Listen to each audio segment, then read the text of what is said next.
linking what we can learn from past environmental and social justice-related lessons with our present and future. So last week we heard adventure stories from an individual, John Waterman, who's an author and activist who's done a lot of work in different parts of primarily the Northern Hemisphere through his writing and adventuring, looking at different environmental issues, primarily in the Arctic. Next week we will be looking at I just totally forgot what we're doing next week. I was like, are we here next week? Next week we will be looking at the Columbia River Treaty and its both past form as well as what's happening with the revisions of the Columbia River Treaty. So we'll kind of be revisiting some of the water issues that we talked about a couple weeks ago with Dr. Jeff Crane. So that's going to be with a lawyer and doctor out of Eastern Washington, John Osborne. This week, we have a professor from the University of Montana, the Geosciences Department, Dr. Rebecca Bendick. She was born and raised in Rhode Island. She first traveled to the Rockies to study for her PhD in geophysics at the University of Colorado, and immediately fell in love with the culture and landscape of the West.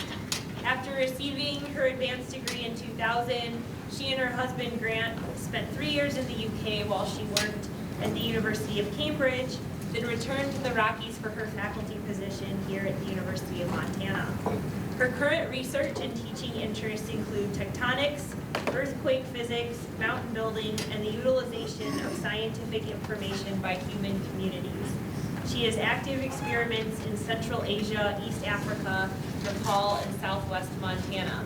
Tonight, she's going to be giving a lecture titled Equity and Information Access in the Context of Natural Disasters, focusing a bit on how communities respond to natural disasters. And I think one really cool aspect of her talk to keep in mind is that in this year's lecture series, and it varies from year to year for folks who have taken this class in years past, sometimes we have more scientists than we do literary scholars and other academics or activists or adventurers, and I try to balance out where we have representation from across disciplines in each of the series at least a few different times.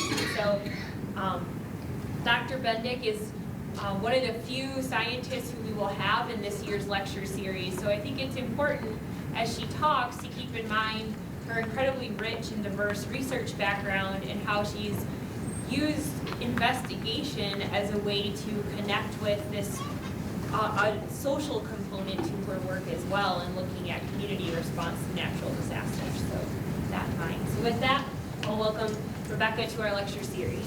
Thanks.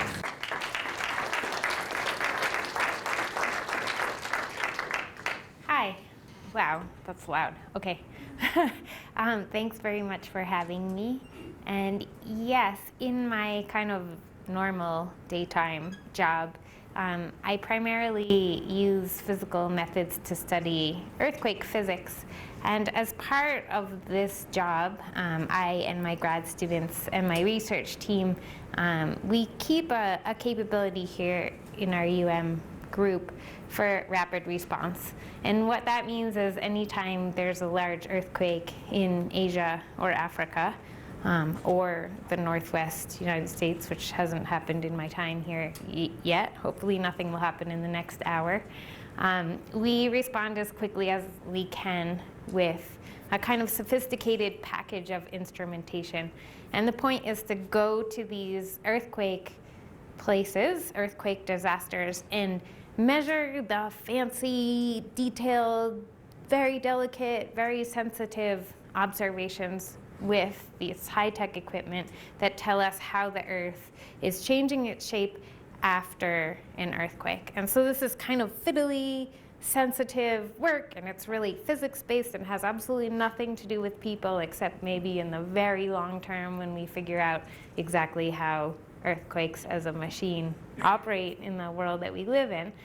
But it's impossible to ignore the human context when you arrive in a place. Like most recently, we did a major response to the Nepal earthquake in April of 2015.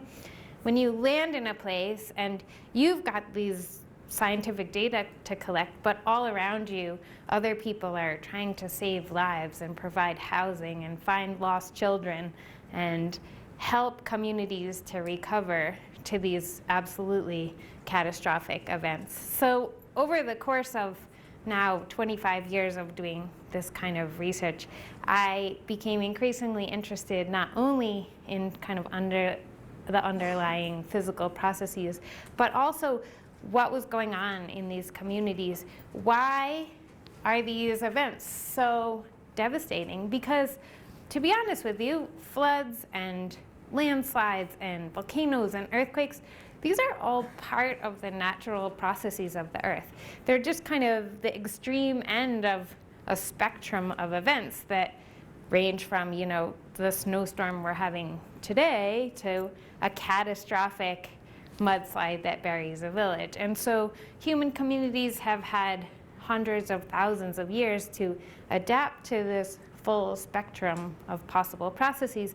Why is it that we land in scenes like this, where people are so negatively impacted by the natural processes around them? And I'm going to argue to you today that a big piece of the reason why these communities are so negatively impacted is the accessibility of information about natural hazards. So where people have information, they can make good decisions that mitigate their exposure to risk, otherwise known as sort of make good decisions so they don't die. And in places where they don't have access to good information, they often die.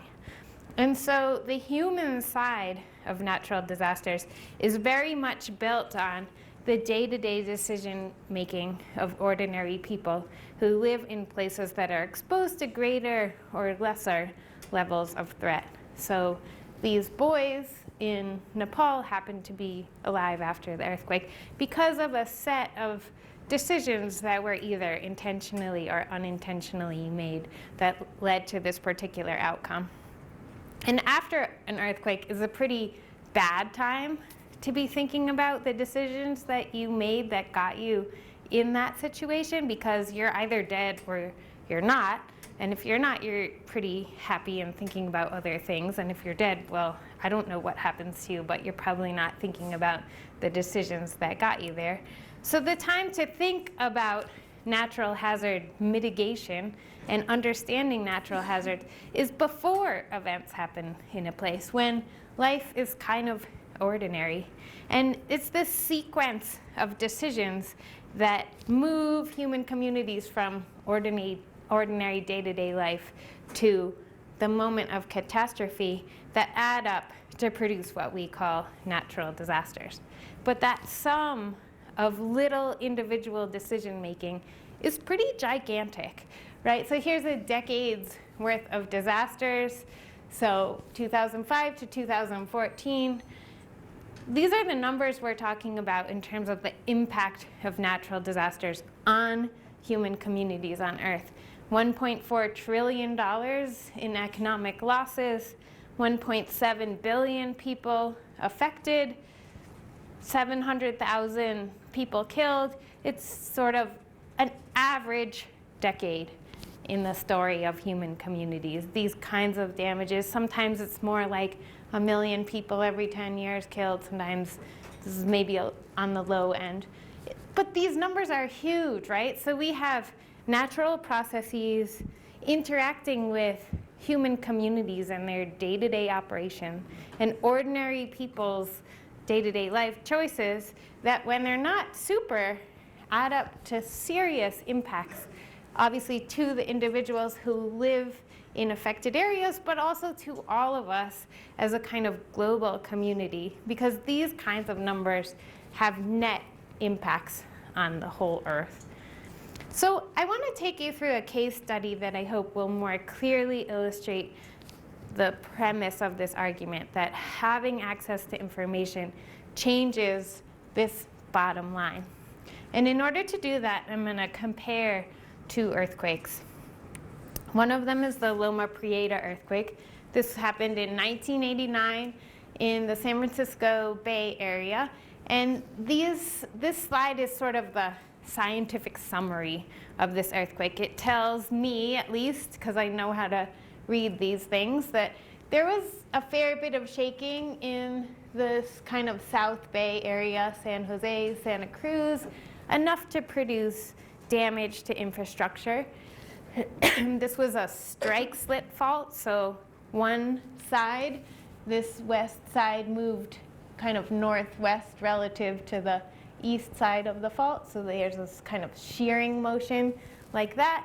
The magnitude of the earthquake was somewhere between a 6.9 and a 7.1.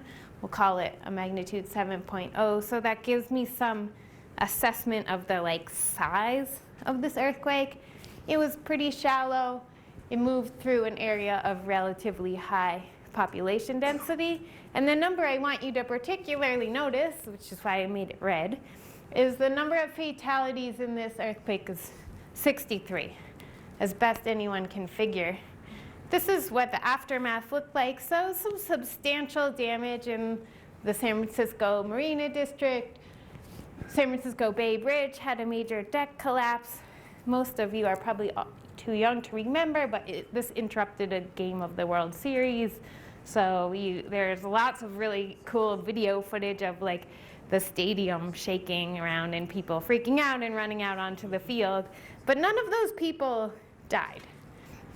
So compare this earthquake with this earthquake. Scientifically, these two earthquakes are as identical as we could find in the earthquake catalog. They're both strike slip events. They both cut through a major population center with high population density, almost exactly the same magnitude, about the same depth, about the same physical shaking intensity and area of shake intensity. So these are the same two events. But look at this. That is not 63. 316,000 deaths. And this is what the Haiti 2010 earthquake looked like. Total Armageddon. Port-au-Prince pretty much completely flattened, still flattened 7 years later. Yeah? How many deaths was that again?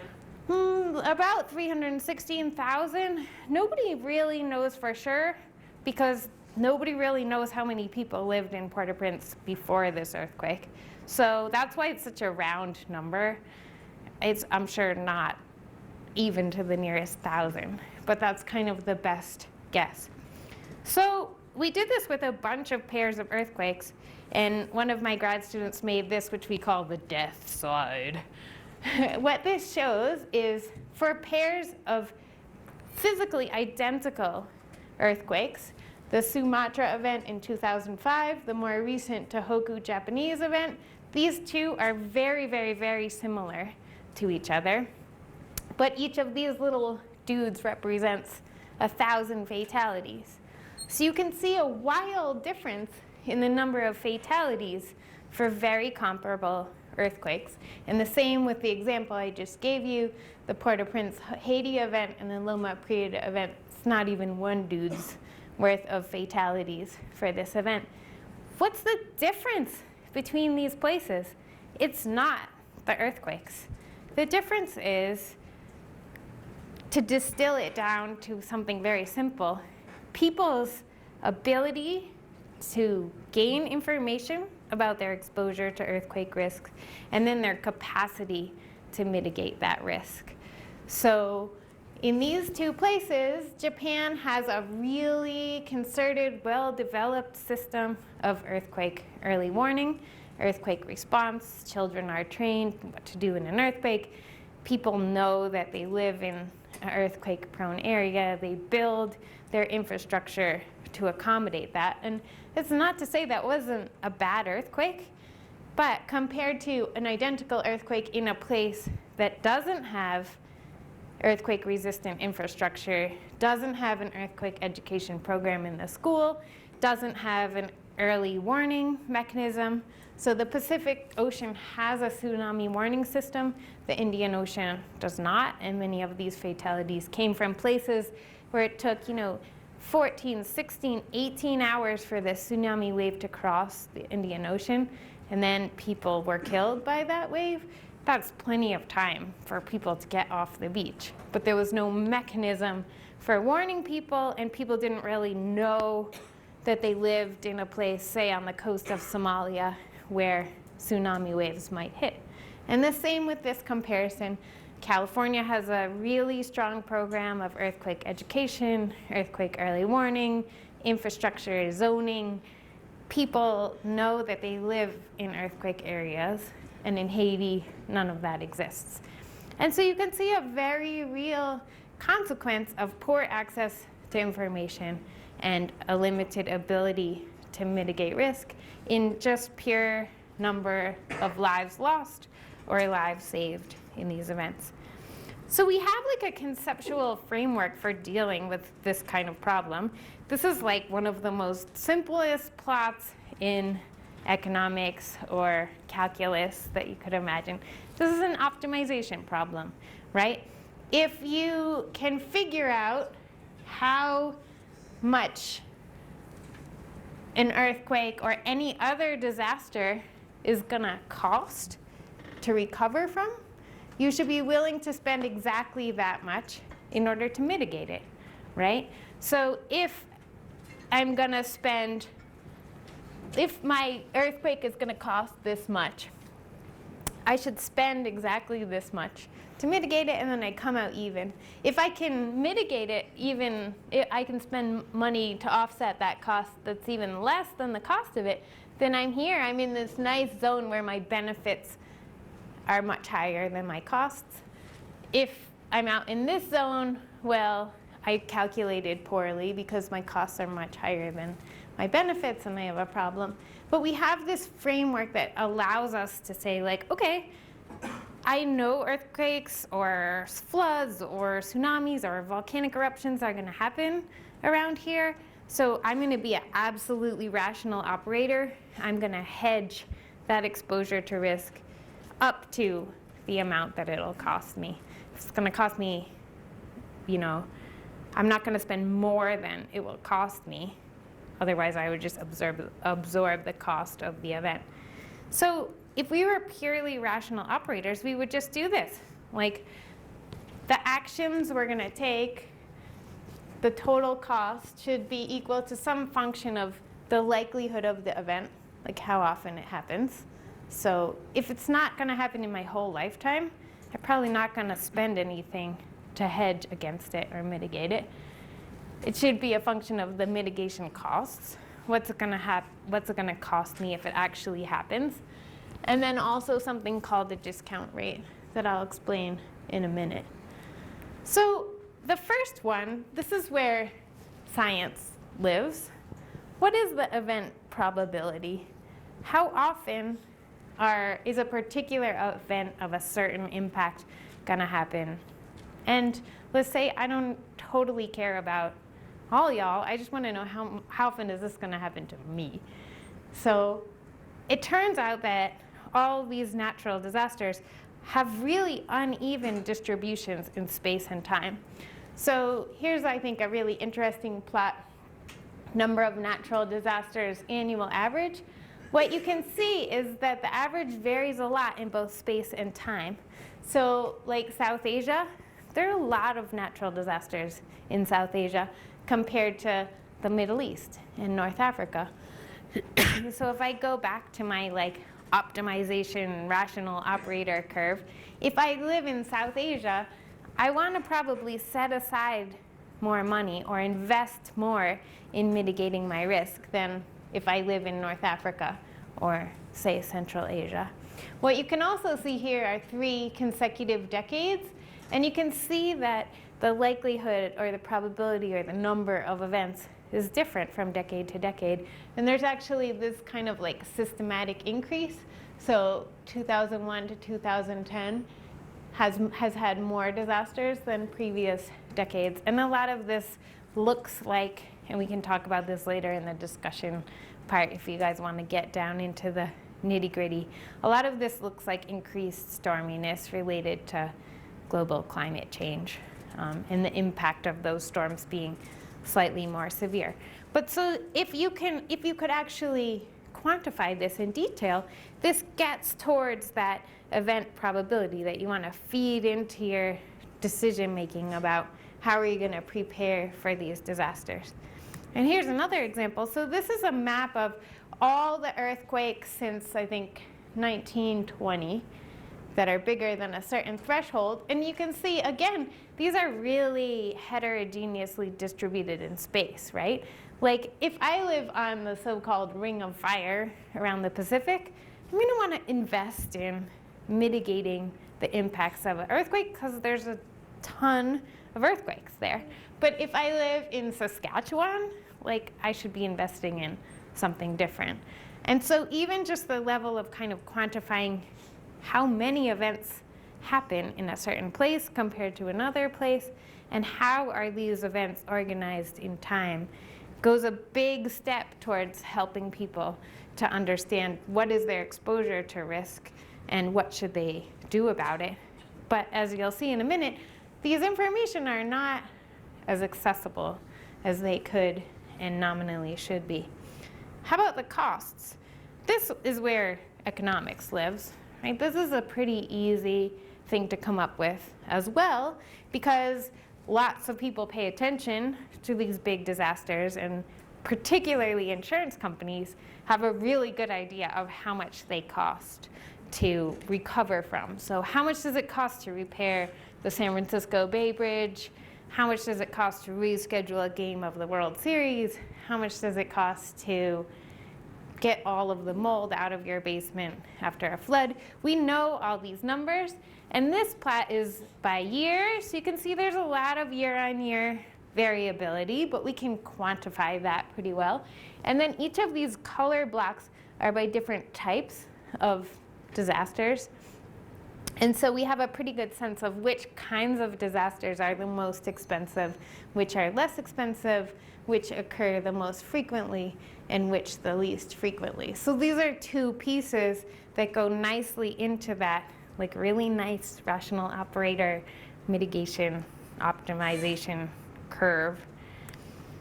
And you can see, just zooming into the United States, these are all of the events in 2015 that cost more than $1 billion to recover from.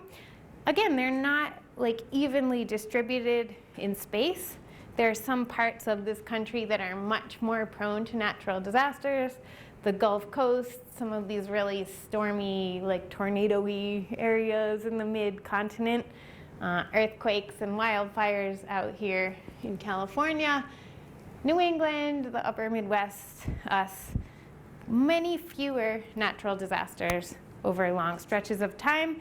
And the ones that happen are considerably less expensive, not least because there's just less infrastructure here. Say in eastern Montana, it can snow a lot, and it really has no economic cost to recovery because there's not that many people out there, and there isn't a lot of infrastructure that's negatively impacted by that. So here's like the function that you need both to consider the cost of recovery of these events and also look at the probability of events in any particular place and at any particular time, which leaves discounting.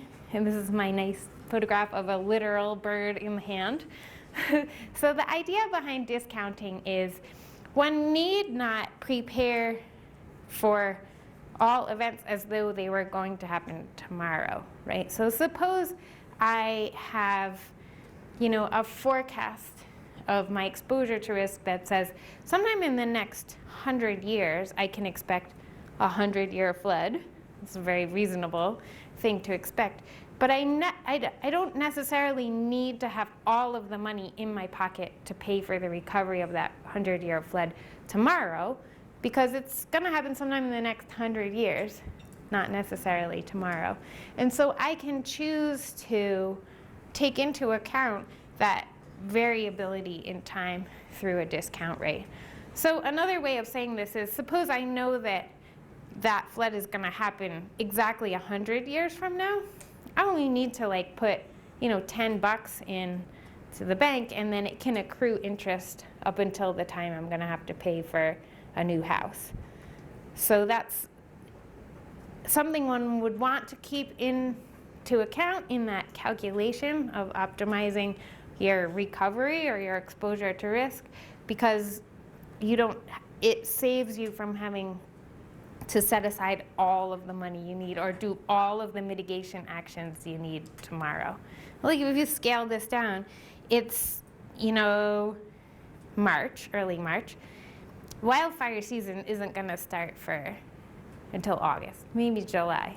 So if I wanted to be like a super rational operator and optimize my effort, I don't have to trim my bushes until the end of June. Like I can kick back and watch basketball and, make hamburgers until then. And then the second week of June, I can hurry up with my clippers and do it, right? And that would be really rational. And so choosing the right discount rate is a good way of even further optimizing your decisions about risk. The problem is it's a little tricky. So if you say, like, I'm only going to care about my risks for the next 5 years, well, what you need to save up is probably small, but you won't be prepared for those longer term, more remote in time and less likely events. On the other hand, if you're saying, I'm really going to emphasize my long-term exposure, you're probably going to have to set aside more resources, because the longer term horizon you're looking for, the more risk you have to deal with in that time. So we can take all of these bits and pieces and come up with a kind of like ideal strategy, again, for dealing with our exposure to natural hazards. And it would have a few elements, right? One is we're saving up some dough, or we're investing that money in things like earthquake-resistant building, or let's say making dams actually able to hold back the amount of water you might expect in a given year, or moving my house out of a floodplain, whatever. I'm spending money in some way to deal with this. I also want to share my risk. I want to create a large risk pool, because supposing I'm thinking about like a really big disaster, not only is it going to affect me, it's going to affect everybody. And so we might as well all chip in together to deal with the cost of that biggest disaster.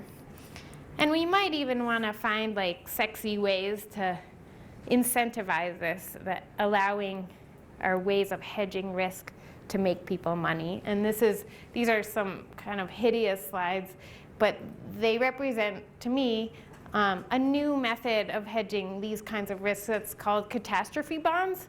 So there's a market where instead of like setting aside the money yourself, you can actually sell a bond on an open exchange market that says, if a tsunami hits my town, all the bond payers have to give me $1 billion. And then I'll use that money to fix my town. So this is a nice way to spread risk and actually further kind of incentivize preparedness, because people on both sides of this bonding exchange can potentially make money. So now we have like this really nice analysis of how much money we should save and what we should do and investments we should make, and we have a mechanism to get it done. We should be fine, right? We just find ourselves on that curve. We know all the probabilities, golden, right?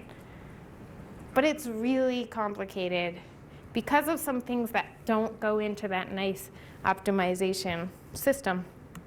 One of them is the issue of human capital. So in order for me to like plot myself on that optimization curve, I have to be able to value everything in terms of money. But what does a human life cost? What is it worth to save that stack of people in Haiti? So if you look at, say, these damages, right, we have $1.5 trillion in economic damage, and this says for this particular decade, 1.1 million people killed. Are these people embedded in this, if you just went by the money totals, this would count not at all, right? And philosophy tells us something about how we might value human lives, but it's completely paradoxical. So if you look at utilitarianism, it would say, well, the value of a human life is probably the economic productivity of that person over their lifetime. That's a reasonable way to get at a number, but what it says is that young people are worth more than old people. Haitians are worth almost nothing. Bill Gates is worth really a lot. In fact, saving Bill Gates' life would be more efficient than saving the bottom half of the entire world's population. That doesn't seem totally right to everybody. The other alternative is Kantian ethics would say, like, things, in particular people, have some kind of intrinsic value. All people have equal worth, and that worth is great. That also puts you in a tricky spot, because having great worth is fine until you have to plot it on a graph. And what is great worth on a graph, and how do you make that calculation? So in order to optimize our response, now we're having to bring in something that's deeply philosophical and problematical and not quantitative. And there are other complications, of course. There are cultural relativisms, right? If I do this calculation in Afghanistan, she's worth nothing. She's a girl. We could light her on fire and almost no one would care, right? Whereas a young, strong fighter is worth a lot more. And are we as a global community okay with that valuation? Or should we leave it up to the people who are in the risk pool themselves to make that consideration? That's tricky, because that also has reference to the complication of the risk pool size. So if we say, okay, we as Missoulians, we're just going to think about our risks here in Missoula. We're not going to hedge the consequences of drought in the Middle East. Except when there's a drought in the Middle East, people fight with each other, and then refugees leave the Middle East, and then shit gets complicated, right? And so even though this natural hazard is far away from us, the impacts of it may come to where we are. And so effectively judging the size of a risk pool that enables us to do that optimization calculation is, again, something that kind of builds in all these non-sciencey things that make physicists like me totally queasy and make it impossible to do this cold-hearted analytical economic analysis. Another important complication is our issues of governance. So again, here's another kind of nasty plot. I'm going to take a second to explain this because it's super interesting to me. So each of these lollipops are earthquakes, where the dot is that says the earthquake fatalities. And on this axis is an expectation index. So this is the quality of life in an area worse or better than you would expect it to be given the GDP of that place? And here is a corruption index. So on this axis, is a place more corrupt or less corrupt than you would expect it to be based on its GDP? And I think what you'll see here is earthquakes kill a lot of people, and natural disasters kill a lot of people, and they do it preferentially in places that kind of suck, that have bad governance, that have lots of corruption, where the quality of life is already low. So now you're trying to optimize this risk pool, and maybe you even were successful at figuring out how much money you should set aside or how much investment you should make in a place. You still have to implement that. You're still stuck with this terrible government that barely functions in Haiti. And so how do you take that pile of money that you use to hedge your exposure and actually turn into safe houses and clean water for people? It's incredibly difficult. And then last, but certainly not least, access to information, right? So maybe I, in this classroom with all of my decades of fancy knowledge of researching these hazards, and I understand probability, I think, pretty well. And I can do differential equations and make an optimization curve. I have most of the tools I need to do this calculation for me. But the ability of people who are exposed to risk, especially in those places where governance is poor and the quality of life is low, and there are very few resources in excess to set aside for mitigation, they don't even have access to the basic things they need to figure out, am I exposed to some risk from these natural disasters? And if so, what should I do about it? And so asking girls in Afghanistan to do this exercise is unreasonable, even though it would lead them to be in a much safer place. It could save their lives. I mean, he would say, like, almost everything that's gonna save your life, you should probably do. But if there are real barriers to you executing that, or you don't even know that you're supposed to do it, it's an unreasonable expectation. So you might think at this point, because I've showed you a lot of pictures from the developing world, that this is a developing world problem, and there's a lot of developing world problems. This is somewhere kind of in the middle of the list, probably. Where do we start? But going through this thought exercise, for me, reminded me that I live somewhere too. I live here. And how many of my friends and neighbors and the little old lady down the street have the capacity to go through this optimization exercise? And if they don't, what are the barriers that prevent them from doing it? So how many people in this room have thought about their exposure to natural hazards? Some of you. How many of you have actually done something about it besides just being like, super volcano? Okay, 2. I see 2 hands, right? And you guys are smart. You're well educated. You might not have tons of cash on hand, but you have the capacity to make choices in your life that would mitigate your risk. So why don't we, even here with all the advantages, do mitigation activities to protect us from getting smushed by our houses? Because we have hazards, for sure.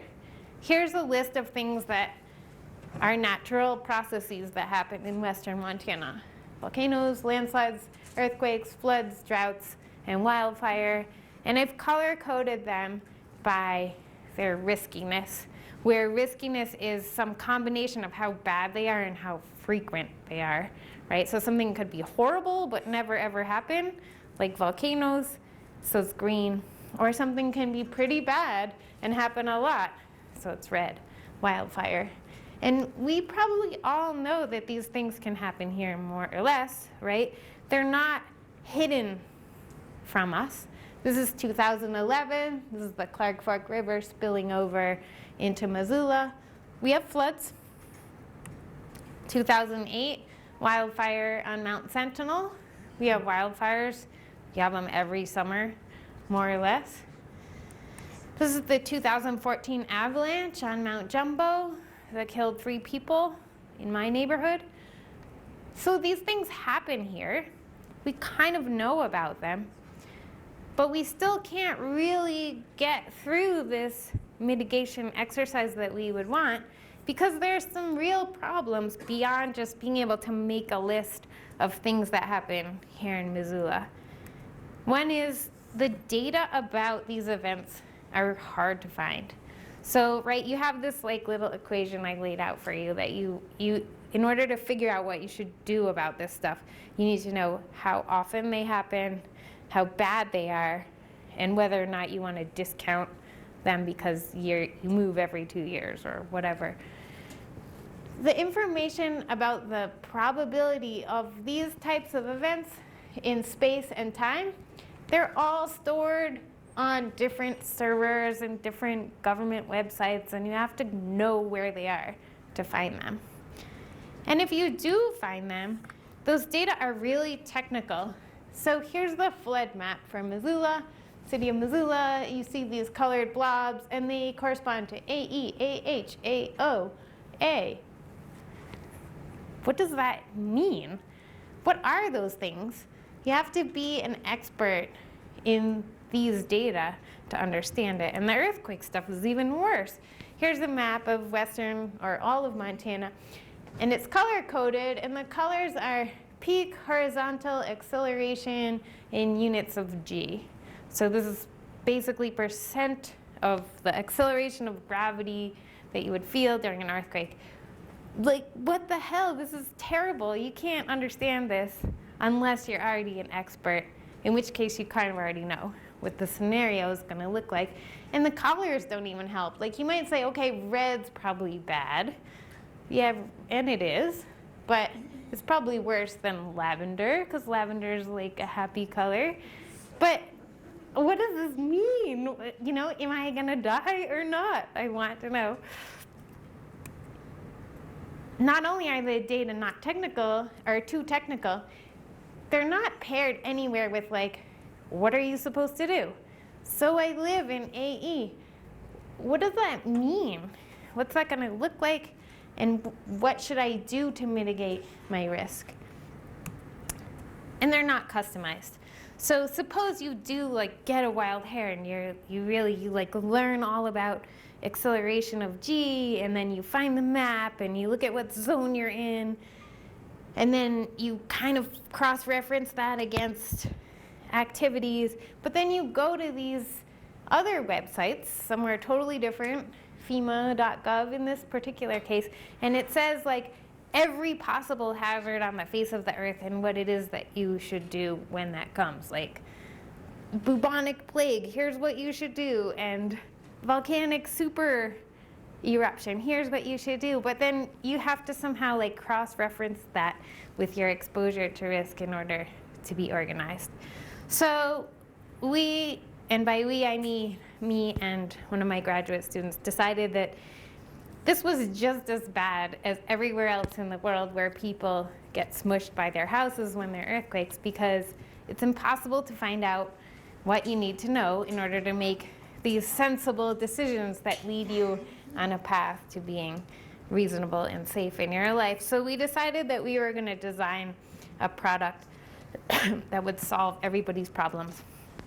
We wrote down a list of what we wanted it to do.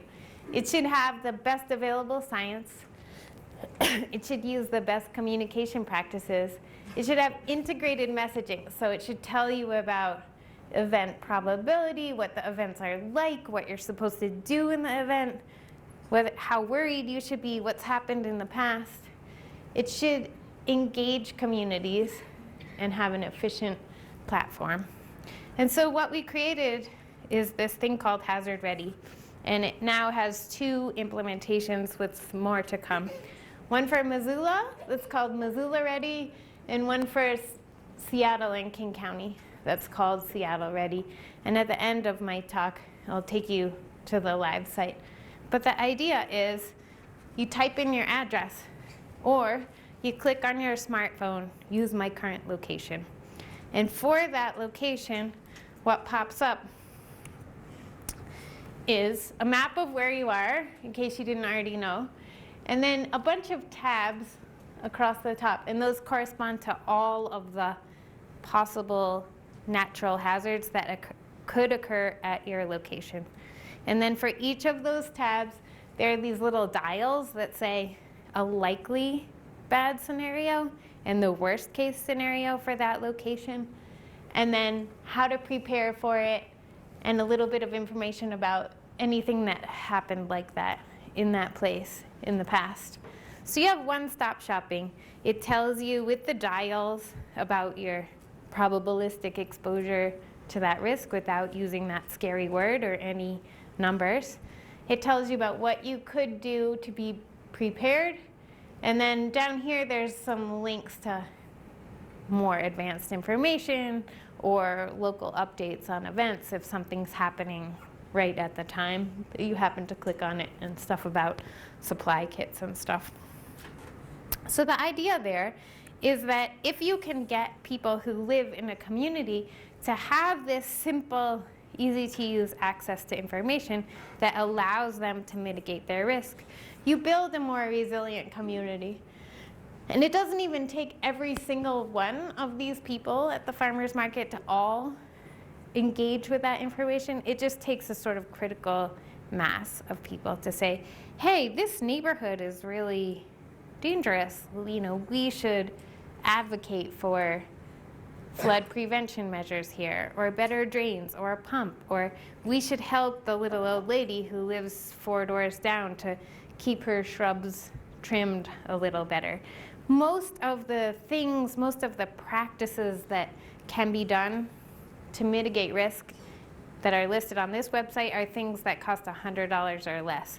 So that's what we used as our like cutoff for the recommended practices. So you can do a ton to improve the resilience of a community just by kind of generally knowing what the likelihood of events are and how to take simple measures to mitigate it. So this is where you guys come in. Check out the site for your location. It's pretty easy.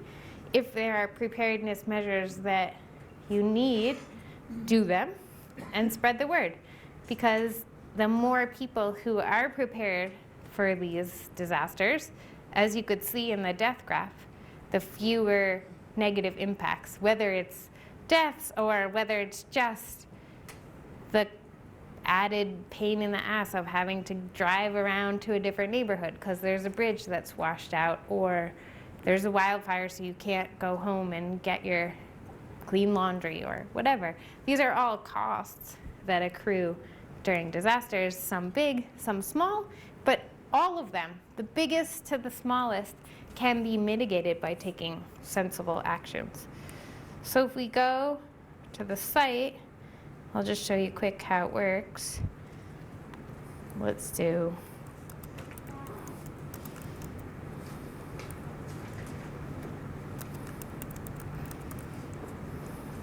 hopefully it'll work. That would be embarrassing. So here we are on a map, and you can see, oh, that's what, hang on. Go.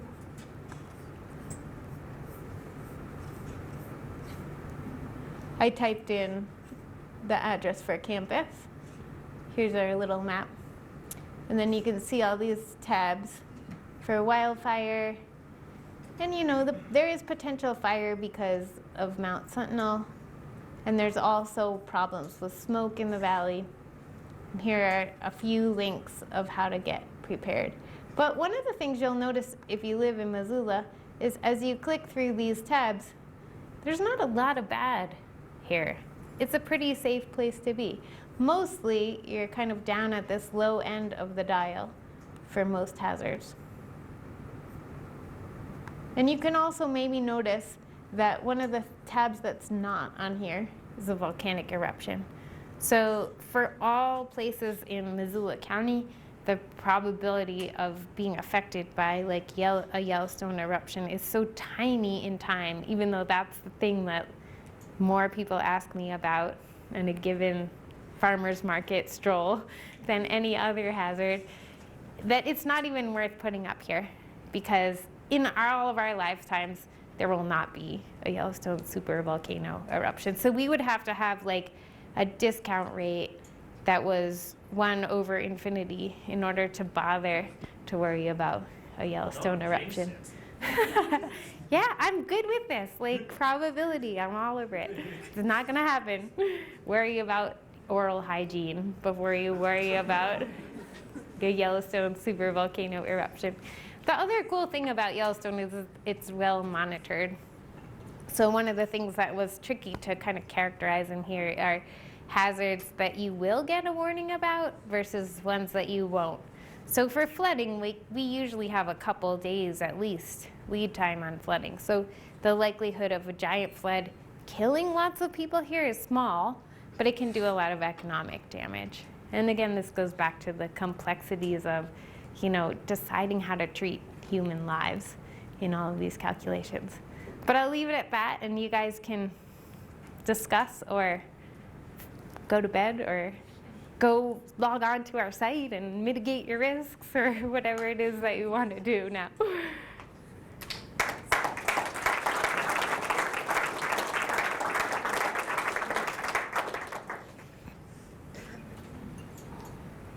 there something like this for the whole United States? No, so like really, we have two now, Missoula and Seattle, and Portland probably next, but it's going to take us a long time to get the whole United States done.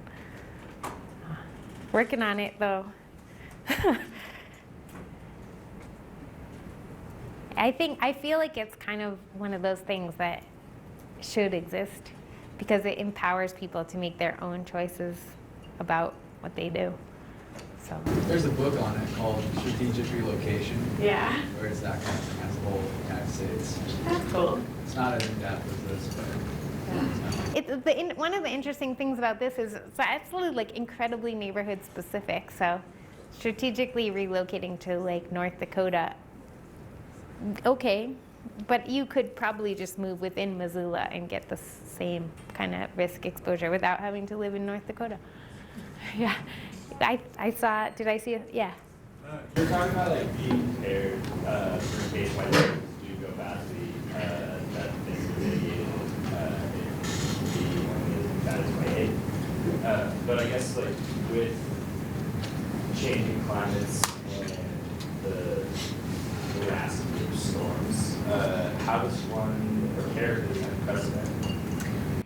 Yeah, I mean, on the one hand, I agree with that question, like how do we prepare for the unprecedented? On the other hand, like, let's be realistic. Climate change is pretty slow. It's bad, but slow. And although we can't go use this like historic component to say, you know, what our storm's gonna look like in 2050, like how intense are they gonna be? We still have really nice scientific constraints on like, what's the worst storm that the Earth's atmosphere can support? What would that be like? And if we look at climate models, we can say, you know, how does the probability of hurricanes, say, increase towards 2050 in these different climate scenarios? So although like, you know, maybe those scenarios are worse than we've had historically, it doesn't mean that they're like unimaginable. We still have the scientific capacity to kind of know what they would look like and be able to put bounds on, you know, here's the worst case scenario and here's kind of, given our understanding of how the climate is changing, here's the likely scenario. And those are incredibly helpful, right? They still tell you, like, here's the range that you should be accounting for in your mitigation. Yeah. And then other things like the unimaginable, I don't know, alien invasions or something like that. Like that genuinely is unimaginable. I don't know what that would be like, but I think the likelihood of that is so tiny. Yeah. I guess my logic is coming from like you were mentioning, I guess that you were referring to Oriole Dam, how it was built up. Yeah. But they couldn't necessarily test for that because the dam had never been built up to that height before, or it had never rained that hard. You know what I mean? I do know what you mean, but I think that you could definitely, people could definitely have done like the calculations and the modeling and like the engineering to know what that would be like, even though it had never happened before. And the nice thing about climate change is because it's kind of slow, if you do it now, there is time to mitigate those impacts. If you wait until like the storm is upon you, yeah, you can't like fix the dam while it's raining. But there's where the discount rate comes in, right? It's easy to fix it now for 2050 if we start now. It's not easy to fix it in 2049. Yeah. So there's a number of problems that we have a lot of scientific information about and that we have access to information about that we don't necessarily act on, like one of those would be climate change, or even something simple as like heart disease, that there's clear evidence that if you do this, then you're more likely to get heart disease. People may or may not do things about it. So in those types of issues, I guess to me the most interesting is climate change. Whether there are other barriers to other than like, oh, I'm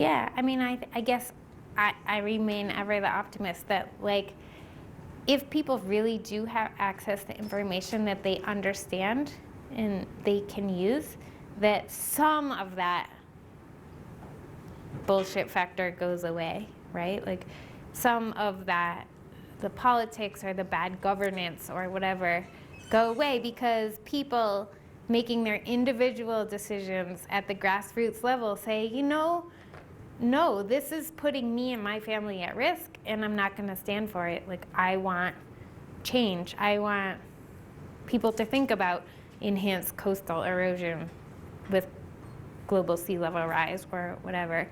And because it will have very real impacts on those individuals. But right now, it's just too easy for people to say, I don't know what this means for me. And that's one of the reasons why we made this searchable by address.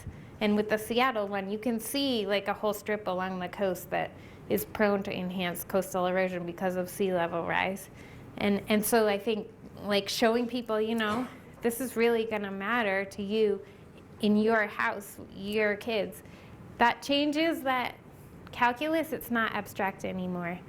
With things like heart disease or even mitigation, I guess I would take the philosophical position that if people have all the information they need and they understand it and they still choose not to do anything, that's their choice to make, and they can do that. But that's a totally different ethical scenario than if they didn't have access to the information in the first place, or they didn't understand it, or it wasn't in a form that they could use, right? One is a informed choice, and the other is your lack of access to information creating an unjust situation for that person. Yeah. It seems like cost would probably be the most common barrier for a lot of these types of mitigations. And at least in Montana, there's significant programs in place to help subsidize the cost of that mitigation. For example, grants for fuels reduction. Yeah. Are you including information for that kind of help and links and things like that? Yeah, you can link through to some grant programs in that links page. You would have to chase that down because we tried really hard not to be. There was this like competition between comprehensive and accessible, right? Like with the best communication practices, it's just like don't put too much on that page. But there, at least you would know that you should reduce your fuels if you live in rural Missoula County, and then you could follow through the links. But yeah, this is like the way of building a risk pool, right? It's good for all of us if there aren't these huge catastrophic wildfires, so it's worth our tax dollars kind of going to subsidize fuels reduction because it helps us all, right? And if we understand that that's the calculation that's being made, then you can see what's in it for you. And if you understand that by not sort of taking care of your fuel loading, say, you're actually making our whole community less resilient, then again, there's like a social incentive towards mitigating these disasters that I think is good, but still gives people a choice, right? We're not coming in and saying, you must do this, and we're not even gonna tell you why, you just have to. Yeah, hey. With respect to the Mount Jumbo avalanche, do you think that disaster was due, I mean, in part to a lack of information? And do you think that there have been changes since then to reduce something like that? The first part of that, yes, I do. I do think that people wouldn't have gone up there and skied up there if they knew that that was a really avalanche-prone bowl.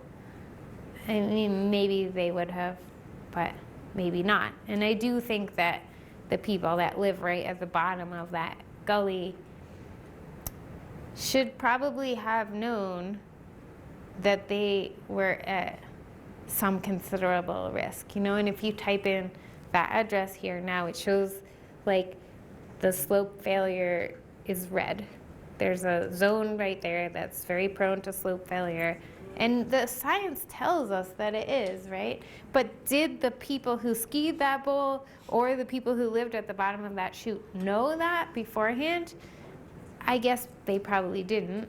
And I think, have things changed?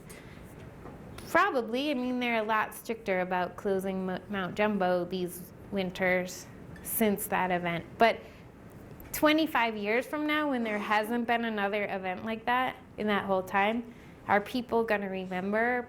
Maybe not, but maybe they could click on this and know about it, and that would change.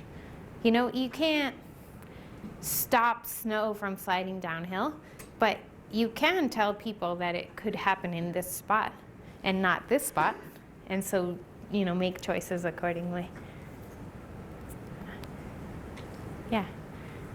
I'm just gonna offer sort of the perspective that, you know, they're natural disasters, clearly, because there's destruction and damage, and people lose their lives. However, like, you know, our population is increasing dramatically. Like, this is not like an argument for measures to keep the population down, but, and in the West, we have like, and, you know, kind of a uncomfortable fear of death compared to a lot of the other world, like especially Southeast Asia. So, you know, and the natural disasters that we're really seeing now that we have an effect over are like anthropogenic. And might not directly kill human life, but, you know, wreck plant and terrestrial environments. And I feel like the natural disaster concept is it kind of promotes an anthropocentric view of the world. And I was just wondering what your thoughts were on that, and how, you know, when talking about this, we can try and, like, because these, you know, these processes have ecological, you know, benefits. They may destroy human homes, but human homes and humans are destroying the planet ultimately. So, I was just wondering your perspective on that. Yeah, guilty as charged.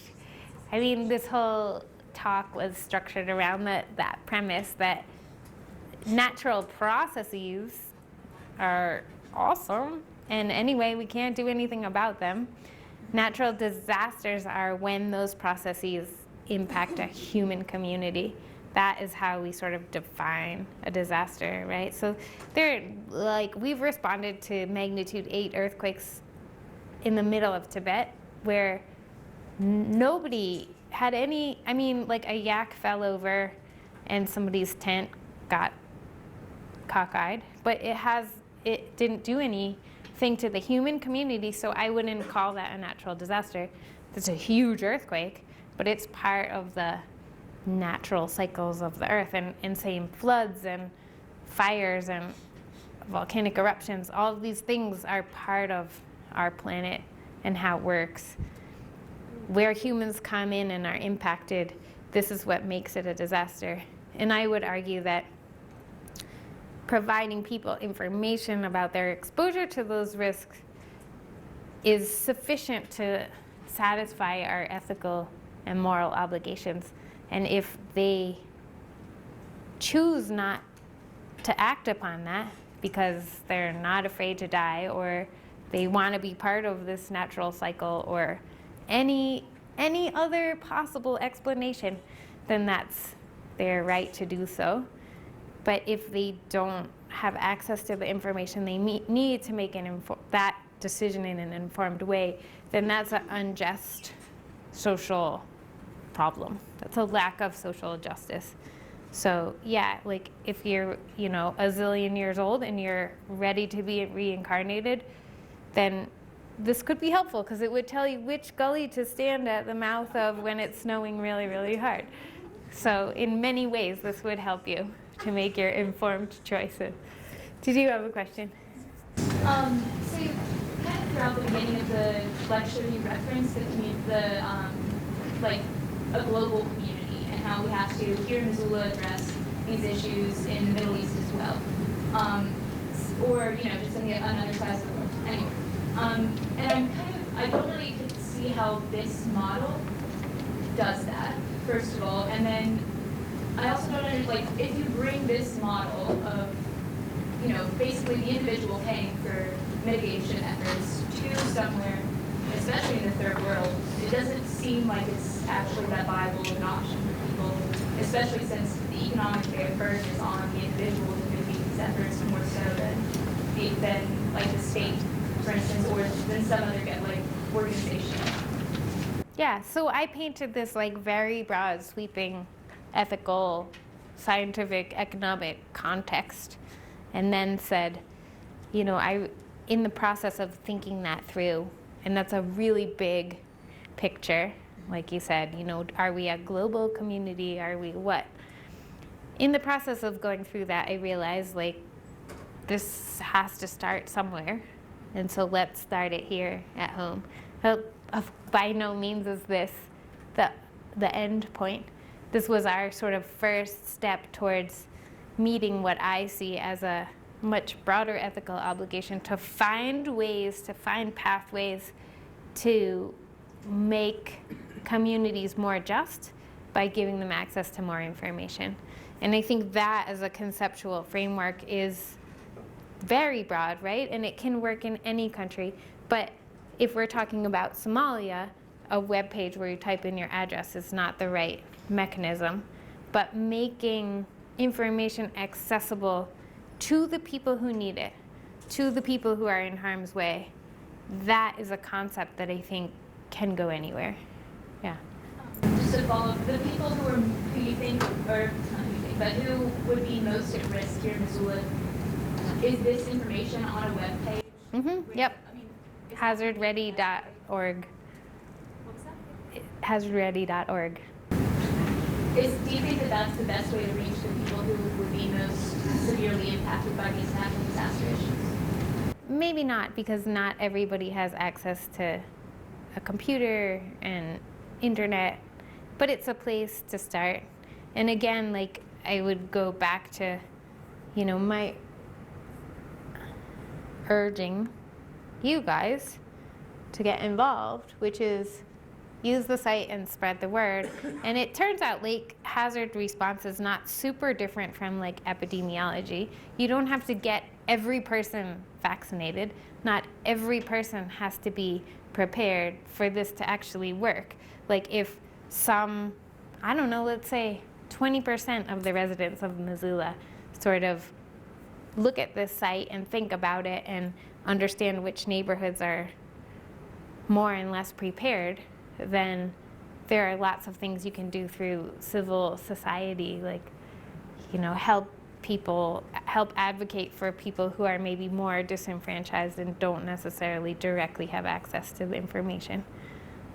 But hopefully, this is a very grassroots way to get the word out and to protect communities as efficiently as possible without every single person having to have the capacity to be prepared, right? And that's why we organize ourselves in communities at all, is so that people with different skills can help one another, right? So I don't expect my blind zillion-year-old neighbor to be out with the chainsaw clearing brush, but maybe I could help her, right? Because I know that she is exposed to risk or something like that.